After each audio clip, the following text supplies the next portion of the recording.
Hello YouTube, this is Hoffman again, and this is my third part of my tutorial on how to create Minecraft memory. In the last video I showed you how to create a memory cell, but remember, this is not the final design, it is just to show you how to create one, because it's fairly easier to understand than the other one.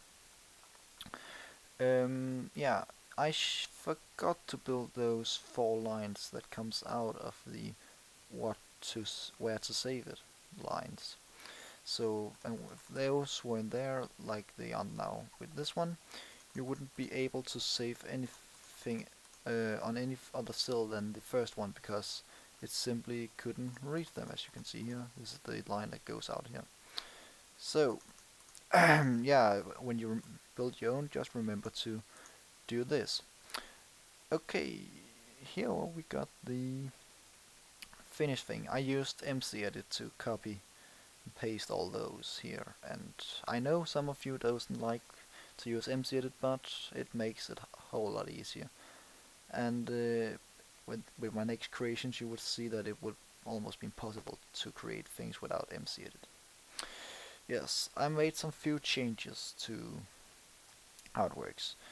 For example, first I made the lines here so it could be saved, so something could be saved on it, and then I changed the code the code the signal has to activate it, because if we want to save something at number 1, the binary decoder here decode is only turned off when the number 1 enters, as we can see here. If I just number 1 goes on right there, you can see. But when number 3 like this goes on, it's still on and doesn't change no matter what. Over here, so this is number 1, because due to what we saw in part 1, because 1, 2, 4, 8, and it's only 1 that's active, so it's 1. Over here we got number 2. So, number 1 is not turned on, but it's number 2, and number 4 and number 8. Number 2 is, number 4 and number 8 is also not. And here we have 1 and 2 on, so that's 3. So when number 3 is coming in, this is turned off, and it goes on like that all the way. If we have number 3 here, we also have number 3 up here. So 1 and 2, that's 3, and 3 is the one that's on here. So we have given each of the cell a code, a specific code to them, so they are unique. Then what? This is the what to save. Well, your what to save line. This is the where to save it, and this is the what to load line. So if we want to save this signal at this is number 8 plus 2 plus 1, that's 11, we just do this. And let's say we want to save this signal at number 14. That's 2 plus 4 plus 8, that's 14. We just click here. So we have something at number 11 and number 14. Then first we go up here to number 11. Below that, remember what it was. And it pops out some seconds later. It's very fast actually, so you could use it in some fast ticks. And then we load on what's on number 14, and it comes up right there. So that's pretty good. I also think I got something on number 10, that's correct. Yes, and maybe something at number 12. I'm not sure, maybe. No, oh yes, I got something at 12.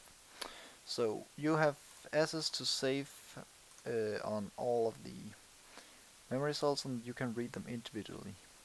You could also load, for example, number 10 here. If we just load that again, you have this signal, and then we could save. And I think this is quite useful. You can save another signal right on while you are reading this one. So we are reading. Oh, that's number 12. I'm saving on. Sorry. So yes, now we are saving on here, and 2 seconds later this turns off. 2 seconds. Yes, I'm back.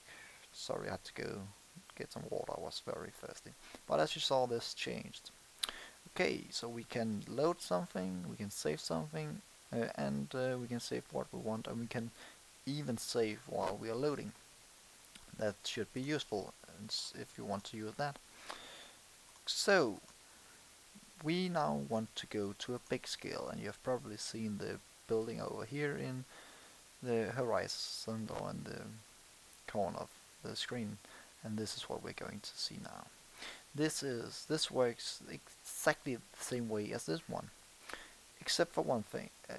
No, not it works exactly the same way, but it's different than one part. Down here we have a 4-bit memory cell, memory line you could call it, memory block also. This is an 8-bit, and if you remember my rule from the first video, the amount of cells you can have access to is 2 to the power of how many lines you have minus 1. So 2 to the power of 8 is 256 minus 1, that is 255. So in total we have 255 cells, memory cells we have access to, and each of those cells can save 1 byte. A byte in computer language is 8-bit, and 8-bit is just 8 strings here in Minecraft, so we actually have an 8-bit memory block, or you can call it a hard drive, hard disk or something like that, whatever you want. So we can save 255 different 8-bit signals on this one. So it's quite a lot of memory actually. If you just want to see how big it is, it goes all the way over there. It actually extends further than I can watch. Yeah, you can just see it in the end. And what you can see out there, that's I'm going to show you in my next video. That's you really have to enjoy that. But it's quite big. The dimension is it's 8 long, 8 wide. I'm talking about how many memory cells there are, and then 4. So 8 times 8, that's 65. Times 4, that's 256. That's very cubic. But the last one over here, you don't have access to. So that's how. Down here we have the control panel. It's going down there very fast. You see here. I have turned it on, but we can just forget that. Okay, up here you have what to load.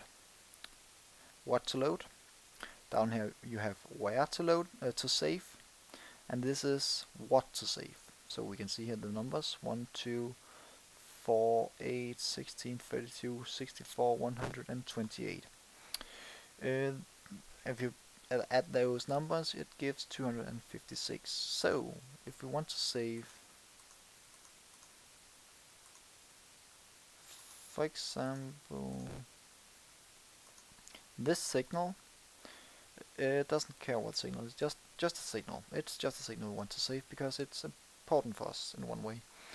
On spot number 96, let's say that, we click on this, and this is the save button. This is to ensure that you're not saving on one thing you don't want to save, and then I get rid of always to have to erase the redstone and we'll make redstone again. So we have saved this signal to number 96. Now we can take this off. As you can see, it lags a bit because that's due to how big it is.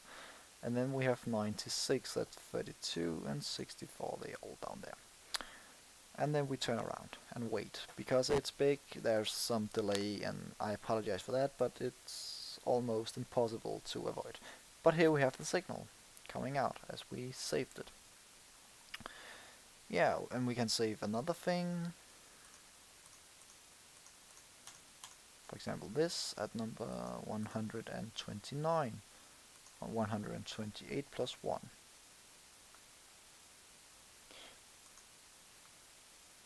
we save that while we are loading this.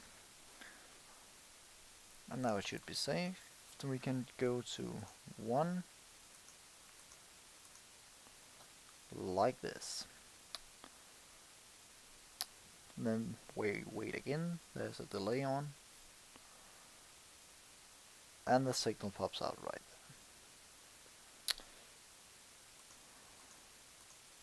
there. We go back to number 96. We wait again, and this is just to show that it actually works. You can access all of it, and here it comes, the signal. So, and you can of course use the 253 other codes if you want to. It would just take me too long time to show you how it is, how it works. So yeah, and that's basically it. It's just a very large scale of this one, and I just overextended it. But I am actually using this particular one. It's not here I'm using it, but I copied it from my creation with MC-Edit and just took it out. And the creation I'm using this in is so big that it lags every time I'm in there. So I'm not building on it anymore, but it was a picture store. You could save to a picture, you can save the pixels on for a picture, and then you could load it to the screen, so you could actually save pictures to a Minecraft screen. But this is what I'm going to show you in my next video, so enjoy it. That's going to be part number 4, and I won't tell anything any more about it, so goodbye for this time.